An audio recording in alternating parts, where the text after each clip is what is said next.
Richard Turčány je expertem na Čínu na katedře asijských studií Palackého univerzity v Olomouci. Pracuje v excelentním vědeckém výzkumném projektu Sinofon a už posledních několik let se věnuje rozsáhlému průzkumu veřejného mínění. Co si obyvatelé desítek zemí na všech kontinentech myslí o Číně? Jak oni uvažují, s čím si ji spojují? Jednou ze zemí byla i Česká republika. Možná budete překvapení a možná vás něco bude i zlobit. O důvod víc debatovat a diskutovat. Právě teď sedím u stolu s doktorem Richardem Turčánem z katedry asijských studií z projektu Sinofon na Palackého univerzitě v Olomouci. Já přeji dobrý den. Dobrý den. Vy už se dlouho věnujete velkému průzkumu, zjednodušeně řečeno, co si lidi myslí o Číně. Jak už dlouho? Myslím, že je to približne 2 roky, čo sme začali pripravovať to prvé dotazníkové šetrenie. To sme potom realizovali v 13 štátoch Európy. Približne pred rokom sme získali výsledky. Tie výsledky sme potom analyzovali, postupne publikovali, či už v nejakých viac mediálnych výstupoch. Pomaly nám vychádzajú už akademické výstupy. No a momentálne pripravujeme ďalšie dotazníkové šetrenia. Už realizujeme jedno v Ázii, v 15 ázijských štátoch. A začali sme pripravovať ďalšie šetrenie v 15 štátoch rozvojového sveta, takže v Afrike a v Latinské Amerike. Takže za pár let budete mít v ruce informace o tom, co si celý svět myslí o Číně. Jako obyvatelé. V princípe áno, samozrejme nie každý štát, ale vlastne tá naša výberová vzorka prakticky by mala byť reprezentatívna vo veľkej miere o celom svete. Budeme tam mať malé štáty, veľké štáty, rozvojové štáty, rozvinuté štáty, štáty, ktoré sú v tesnom susedstve Číny, štáty, ktoré sú úplne na opačnej strane sveta. Takže dá sa povedať, že budeme vedieť, čo si celý svet myslí o Číne. Máte nějaké zadání, aby z toho ta Čína vyšla hezky? Nebo aby to bylo naopak, jako ať se pěkně bavíme o tom, co v té Číně dělají zle a špatně? Zadanie nemáme žiadne, respektíve zadanie je zistiť, čo si ten svet myslí o Číne, ale ako dá sa predpokladať, že mnoho štátov má negatívne vnímanie Číny, to je aj výsledok z Európy, ale vlastne tie výsledky sa líšia štát od štátu. Takže napríklad v Rusku, v Srbsku je Čína vnímaná naopak veľmi pozitívne. Teraz, keď budeme robiť výsledky v Ázii, tak očakávame, že niektoré štáty výjdu veľmi negatívne, niektoré naopak môžu výjsť pozitívnejšie. Sám som veľmi zvedavý na rozvojový svet. Afrika, Latinská Amerika. Čína tam hodně investuje, na druhou stranu zabírá větší a větší území i majetky. Áno, existujú určité podobné šetrenia, ktoré sú vlastne oveľa viac limitované a z nich často vychádza, že Čína je obľúbená v Afrike. Ja som samozrejme veľmi zvedavý, čo vyjde nám. To naše šetrenie je veľmi detailné, takže my nielen, že budeme vedieť, či je Čína vnímaná pozitívne alebo negatívne, ale my sa zameriavame na kopec partikulárnych otázok. Obchod s Čínou, investície, vplyv na demokraciu, na životné prostredie. My sa pýtame ľudí otvorené otázky, čo si myslíte o Číne? Či sa váš obraz o Číny zlepšuje alebo zhoršuje? Ak áno, tak prečo? Takže vlastne ten náš dotazník nám dáva obrovskú kopu vzhľadu a ja teda neviem o tom, že by existoval nejaký takýto podobný výskum, ktorý by nám dával takto rozsiahle a detailné informácie o tom, čo si myslia ľudia po celom svete o Číne. Ještě se zeptám, kdo to platí? Třeba Konfuciánský institut? Nie, je to platené zo zdrojov Európskej únie, z projektu OP3V, takže to je vlastne European Regional Development Fund, Európske štrukturálne fondy a naša fakulta a katedra to získala v úplne štandardnej otvorenej súťaži a to je vlastne ten projekt Sinofon na pohraničí a tieto naše dotazníkové šetrenia sú súčasť tohto širšieho projektu. Takže nie sú v tom žiadne iné peniaze okrem tohto európskeho projektu. Tak já bych se teď pustil do některých těch výstupů, které mě zajímají. Začnu Českem. Já mám dojem, že v Česku Čína nemá úplně nejlepší zvuk. Nie. V Európskej únii Česko vyšlo ako jedna z krajín, ktorá má najviac negatívne vnímanie Číny. Nie je to úplne najviac negatívna krajina. Tá bola Švédsko a potom, ak sa nemýlim, tak Veľká Británia, Nemecko, Francúzsko bolo ešte o niečo negatívnejšie, ale dá sa povedať, že Česko je medzi tými najviac negatívnymi. Ale To, čo je zaujímavé v Česku, a to je unikátne, je, že vlastne tu v Česku je vnímanie Číny veľmi polarizované. Voliči prezidenta Zemana sú o poznanie pozitívnejší voči Číne, než napríklad voliči opozičného kandidáta. A vidíme to potom aj, čo sa týka voličov politických strán. A naozaj také obrovské rozdiely, myslím, že rozdiel medzi voličmi SPD a voličmi TOP 09 bol nejakých 40 percentuálnych bodov. Vlastne takéto rozdiely neexistujú nikde inde v Európe, čo sme zatiaľ skúmali. Len aby ste si to vedeli predstaviť, tak v Nemecku, vo Švédsku, vo Francúzsku prakticky voliči koalície, voliči opozície sa nijako nelíšia, čo sa týka pozitívneho alebo negatívneho vnímania Číny. Takže toto je české špecifikum, že Čína sa tu stala taká politická polarizujúca téma. Takže máme to, že máme u nás dva tábory, hodně proti, hodně pro. Ty jsou od sebe velmi vzdálené, ty dva tábory, a jsou polarizované společně s politickou polaritou uvnitř naší země. My tu nemáme nikoho, kto by bol hodne pro. Ten tábor, ktorý je hodne proti, v skutočnosti ten je úplne najviac negatívny voči Číne v celej Európe. My keď sme sa pozreli na voličov všetkých politických strán naprieč Európou, tak myslím, že TOP 09 ODS boli úplne najviac negatívni voliči všetkých strán v Európe. Takže tým, že oni sú takí negatívni, tak tí, ktorí sú vlastne o niečo pozitívnejší, tak vlastne oni nie, že by boli pročínsky, ale už ten rozdiel je veľmi, veľmi viditeľný. Možno by som to porovnal so situáciou v Lotyšsku. Lotyšsko bola tiež krajina, kde boli pomerne veľké rozdiely medzi ako keby lotyšsky hovoriacimi respondentami a rusky hovoriacimi. Čiže nazvime ich Lotyši a Rusi, aby to bolo jednoduchšie, ale samozrejme sú to Rusi, ktorí žijú v Lotyšsku. A vlastne tí Lotyši sú oveľa viac negatívnejší voči Číne než Rusi. Ale už aj tí Lotyši sú prakticky podobní ako tí naši pročínsky. Miernejší. Áno. Takže tiež sú tam rozdiely, ale tie rozdiely sú niekde úplne inde na tej škále. Takže určite by som nehovoril, že vlastne tu v Česku nie je prakticky nikto, kto by bol pročínsky. Ale napriek tomu je to polarizujúce, pretože sú tu proste veľké témy. Teraz hovorím o respondentoch. Samozrejme, o niektorých politikoch môžeme povedať, že pak by se to dalo brát jednoho po druhém. Ano. Zajímavá věc je, a opravte mě, jestli to budu říkat špatně, že některé západní státy, nebo dokonce i Číňané, nás jako Čechy vnímají, že byť máme společný příběh, máme společnou komunistickou minulost, my jsme k sobě blízko, my bychom si měli rozumět, my patříme do jedné party. Áno, toto je taký diskurs, s ktorým prišla Čína pred približne 10 rokmi, keď sa začali rozvíjať diplomatické vzťahy medzi Čínou a strednou a východnou Európou, teda vrátane Českej republiky. A Čína sa to snažila promovať ako, že zase rozvíja vzťahy so štátmi, s ktorými rozprávalo sa o shared past. A tým ako keby Čína myslela to, že aj my sme boli komunistické štáty. Čo samozrejme u nás nie je niečo, čo väčšina ľudí vníma pozitívne. Čemu by sa vyhlásili rádi. A rozhodne nie niečo, čo by ako keby sme chceli, čo by sme vnímali ako pozitívnu nejaký prídavok voči vzťahom Číny. Čiže ja som aj publikoval článok, v ktorom som argumentoval, že paradoxne to, že Čína spomína túto minulosť, tak jej vlastne si tým podkopáva nohy, keď chce alebo chcela sa prezentovať ako kredibilný partner. No ale nie je to len Čína, ako ste spomenuli. V západnej Európe sa tiež rozmohol taký narratív a taká nejaká percepcia toho, že na základe toho rýchleho rozvoja diplomatických vzťahov, že nejako tieto postkomunistické krajiny zase sa keby otáčajú smerom zo západu na východ. Takže ako keby panovalo a do určitej miery stále panuje také nejaké presvedčenie, že vlastne, že Čína zase rozbila Európu a že teraz štáty Vyšegrádskej štvorky a proste celkovo stredná východná Európa, že vlastne vymenila Moskvu za Peking. A to ako keby nie je pravda ani politicky, ani ekonomicky a naše výsledky ukazujú, že to nie je pravda ani čo sa týka verejnej mienky. Tohle je zajímavé.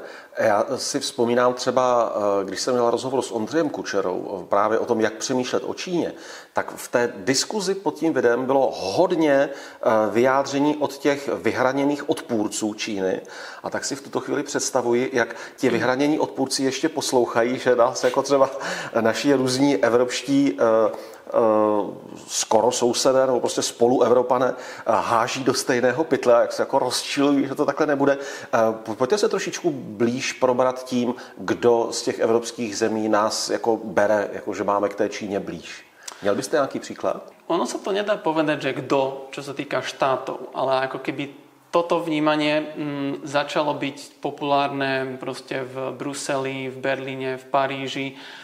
A vo veľkej miere to bolo výsledkom toho, že tá vlastne diplomatická platforma Číny a strednej východnej Európy, tzv. 16+1, tá platforma prichádzala s takými veľmi bombastickými vyjadreniami, že sa idú stavať železnice a diaľnice a proste kanál Dunaj, Labe, Odra a podobné veci.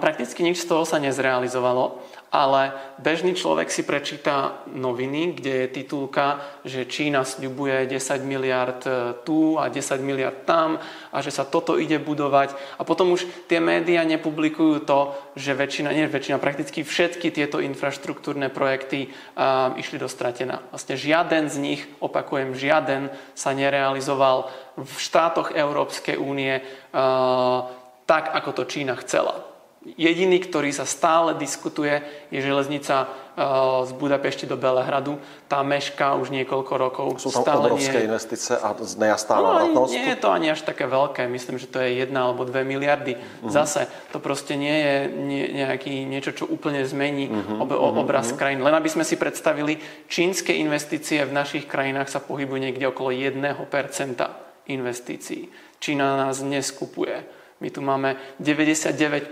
investícií z iných štátov sveta. Čína má 1%. Takže to nie je tak, že každá investícia je čínska a že všetko, čo sa tu buduje, je čínske. Práve naopak, skoro nič tu nie je čínske. Ale Čína to brilantne komunikuje. No, Čína z toho robí veľké halo a potom z toho robia halo vlastne všetci. Aj tí, ktorí dúfajú, že sa to podarí, aj tí, ktorí sa boja, že sa to podarí. A potom paradoxne oveľa viac čínskych investícií je vo Švajčiarsku, vo Fínsku, v Nemecku, vo Francúzsku. A teraz samozrejme aj v absolútnych číslach, ale aj keď to prevedieme na percento HDP alebo percento celkových investícií. Takže paradoxne, my sme tí v Európe, ktorí majú najnižšiu čínsku prítomnosť. To je zajímavé. To je velmi zajímavé, to si myslím, že pro spoustu lidí je překvapivá informace. Jak se dívají na Čínu obyvatelé ostatních zemí Evropy? Vytáhněte nějaké zajímavosti. To je dosť široká vec. Ako my sme robili ten prieskum v 13 krajinách a len aby ste si to vedeli predstaviť, my sme tam mali niekoľko 100 premenných. Takže my tam máme naozaj kopec zistení. Možno jedno také vystrihnem, o ktorom nám teraz vychádza článok. Veľmi často sa diskutuje, teda aj keď sa bavíme o tom, že obraz Číny je negatívny, a vlastne negatívny je vo veľkej miere momentálne aj kvôli covidu, vo veľkej miere preto, že v Číne sa zhoršuje ľudskoprávna situácia, Xinjiang, Hongkong, to sú veci, ktoré naozaj mnohí aj bežní Európania registrujú. Covid je obrovská vec. A stihli ste zaznamenať i túto zmenu? Áno, my sme práve zbierali data koncom leta, takže vlastne pred druhou vlnou a COVID bola úplne vlastne prakticky všade v Európe bol COVID úplne prvá asociácia, ktorú si ľudia vybavia, keď sa povie Čína. V Česku to tak nebolo, Česko bolo zase unikátne, v Česku je to komunizmus. Ako jediná krajina. Čo je zase zaujímavé, že my vlastne vidíme tú Čínu ako komunistickú krajinu a pre ľudí v západnej Európe inde. Napríklad Švédi vnímajú Čínu ako diktatúru.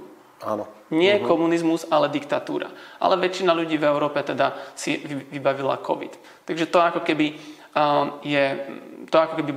bola jedna, ale dá sa povedať, že to je niečo, čo sa dalo predpokladať. No ale to, čo bolo zaujímavé zistenie je, že s tým covidom všade v Európe aj vo svete sme sledovali nárast xenofobných, rasistických prístupov voči nielen Číňanom, ale celkovo Aziatom.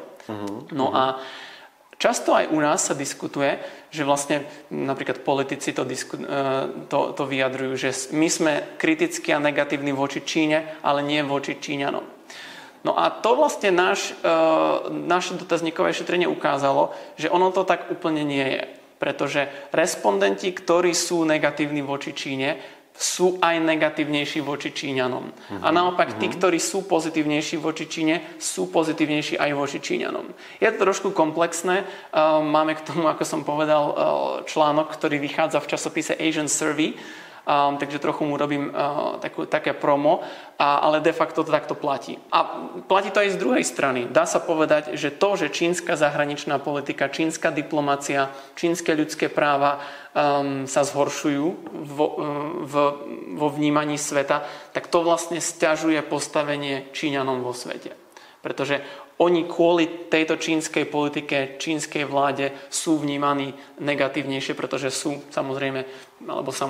proste vnímaní, že nejakým spôsobom majú niečo spoločné s tou vládou. Ve statistikách, když jsem se díval z hlediska vývoje hospodářství, tak často figurovalo, že Čína je jeden z mála států světa, který i v době covidu zaznamenává růst. Odráží se to nějak v tom obchodním vnímání Číny mezi evropskými zeměmi nebo mezi obyvateli evropských zemí? My sme zbierali dáta, ako som povedal, koncom leta. Takže to bol moment, kedy Čína už mala COVID pod kontrolou a u nás ešte vlastne nebolo, mnoho ľudí si nejak neuvedomovalo, že prichádza ďalšia vlna.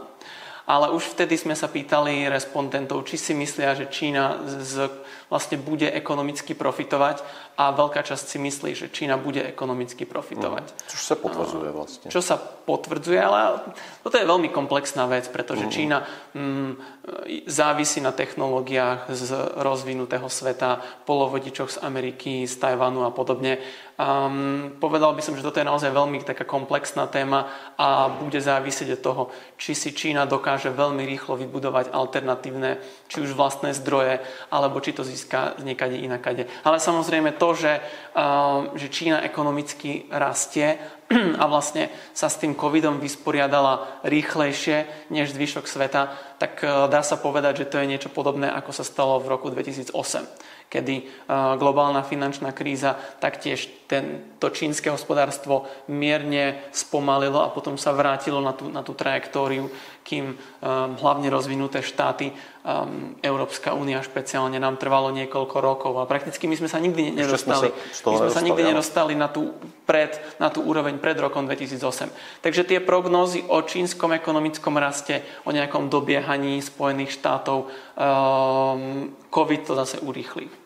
Moc by mě zajímalo vnímání Číny jako znečišťovatele životního prostředí, protože v Číně se velmi rozsáhle implementují opravdu jako zelené technologie, ale zároveň s tím se tam třeba staví i další uhelné elektrárny. Oni opravdu velmi jakoby čistí jako jedni z nejaktivnějších států na světě, ale také velmi znečišťují jako jedni z největších znečišťovatelů.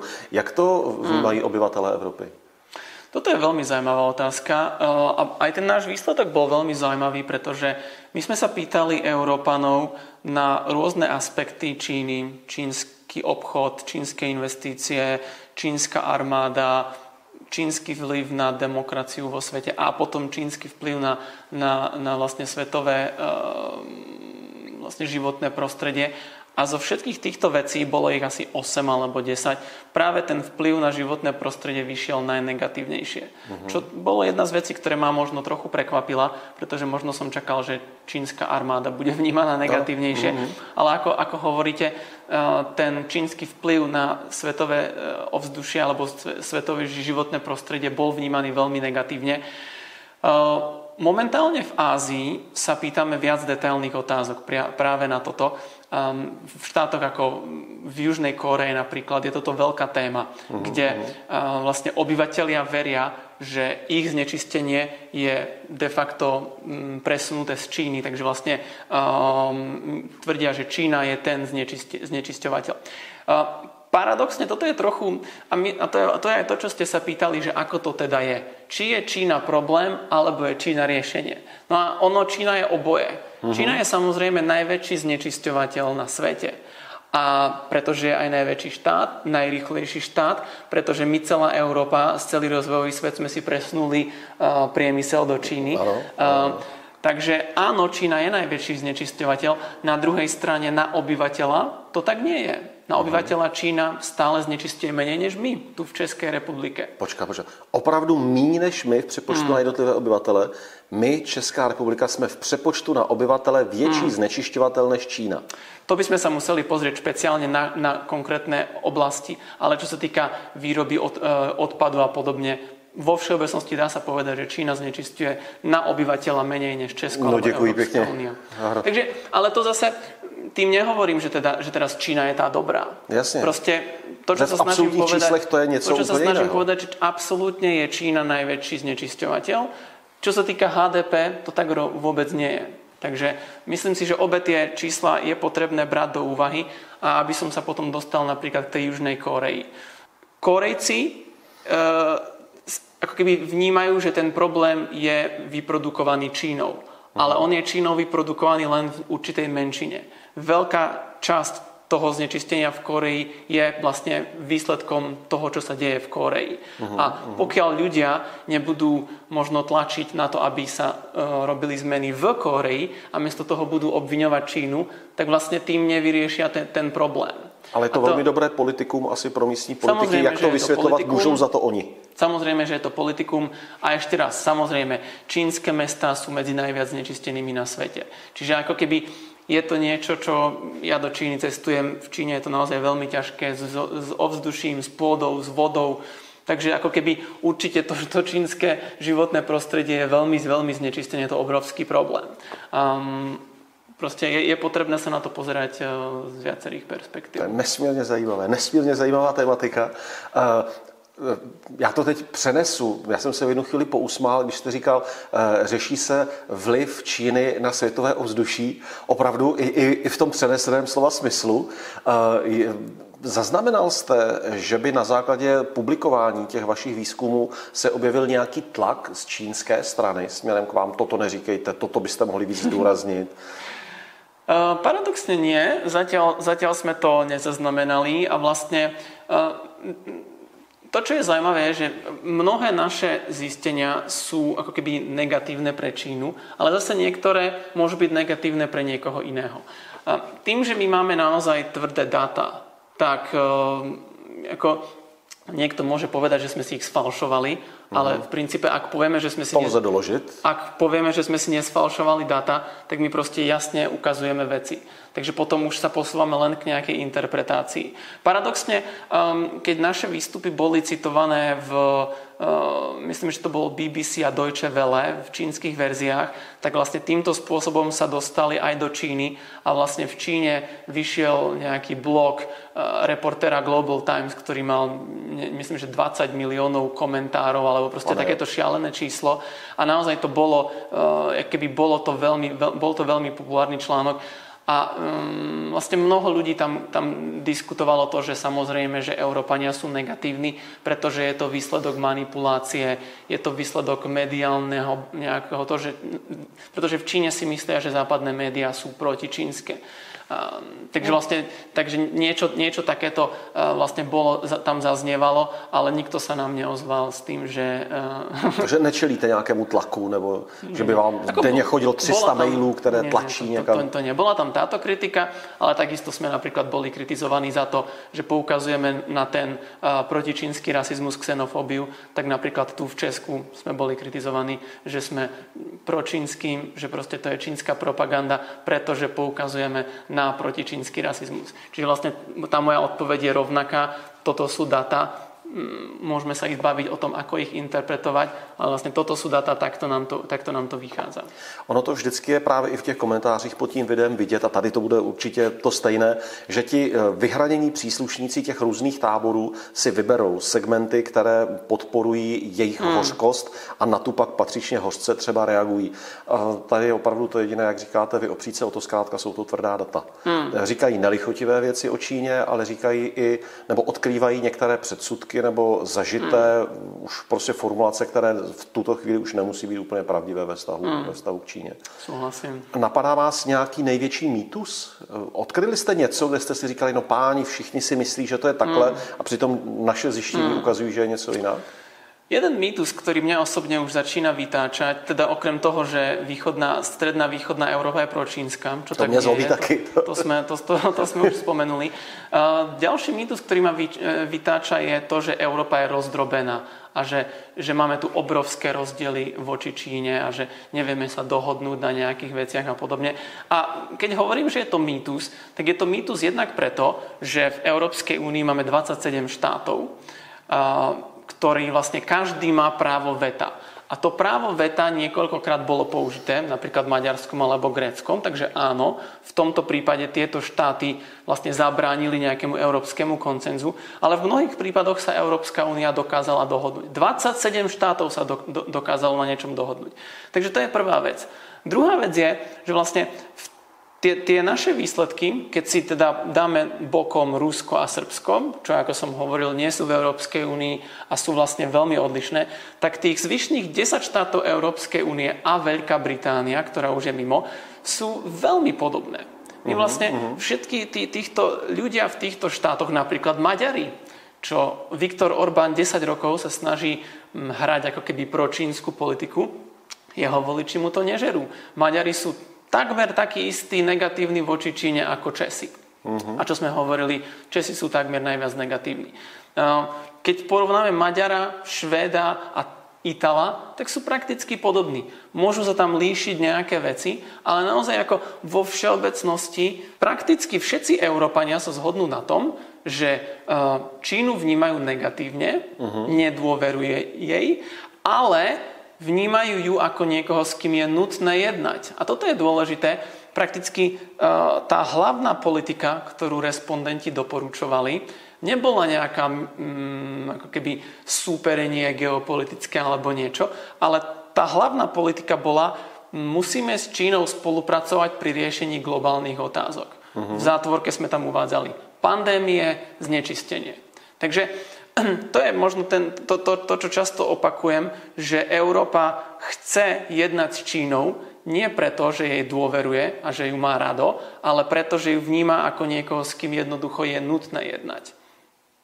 Což mi zní dost rozumne, zkrátka a ešte raz, nie sú tam nejaké výrazné rozdiely medzi tými ľuďmi v tých 11 európskych štátoch. Takže podľa mňa sa príliš často zvýrazňujú nejaké vnútroeurópske rozdiely a podobne, kým čo sa týka Číny, naozaj vo veľmi veľkej miere tu panujú na úrovni verejnej mienky v princípe podobné preferencie. To je nesmírně zajímavé. Opravdu vnímám ten náš rozhovor hlavně jako nastolení obrovské spousty témat k diskuzi. A jedno z nich, které se mi vrací poslední roky stále častěji, snad 25 let se pohybuju v médiích, větší či menší mírou a čím dál víc rozeznávám, jak právě i v posledních letech ta mediální realita neodráží žitou realitu, ale odráží velmi často extrémní polohy té žité reality. Tedy média velmi často nelžou, ale dávají velký prostor extrémním projevům, které pak vyvolávají iluzi, že situace je trošku jiná, než v jaké skutečně žijeme a v jaké se pohybujeme. A mám pocit, že to, co jste teď třeba v posledních minutách říkal, toto do jisté míry i potvrzuje. Áno, toto je možno už taká dosť citlivá téma, ale kľudne to poviem, ja to hovorím aj mojim študentom. Človek, ktorý nikdy nebol v Číne a sleduje Čínu cez medzinárodné médiá, tak naozaj má o Číne veľmi negatívne vnímanie. Samozrejme v Číne prebiehajú obrovské ľudskoprávne problémy, či už v Xinjiangu, v Hongkongu, v Tibete, voči rôznym aktivistom, proste naozaj. No ale vlastne potom, keď takýto človek príde do Číny, tak ja som sa už stretol s viacerými, ktorí sú potom ako keby prekvapení, že v tej Číne, v Šanghaji a v Pekingu na ulici nevidia nejaké známky policajnej brutality a podobne. A oni sú z toho potom prekvapení a potom dokonca sa otočia úplne proti tým médiám. No a ja si myslím, že oba tie keby zase pohľady sú nesprávne, pretože v Číne prebieha policajná brutalita, ale nie je tak, že ju vidíte na každej ulici. A to, že ju nevidíte na každej ulici, neznamená, že neprebieha, lebo to zase mnoho ľudí povie. Že ja som bol v Číne, ja som nič také nevidel, nič také neexistuje. Jasne. No a to ako keby zase je extrém, čo nie je pravda. Čiže tak ako so všetkým, treba možno to vnímať komplexne. No, Čína je proste obrovský štát, kde sa toho deje naozaj veľmi veľa. Skvěle. Díky moc za tohle povídání. Já se nesmírně těším na ty diskuze, které pod tím rozhovorem proběhnou.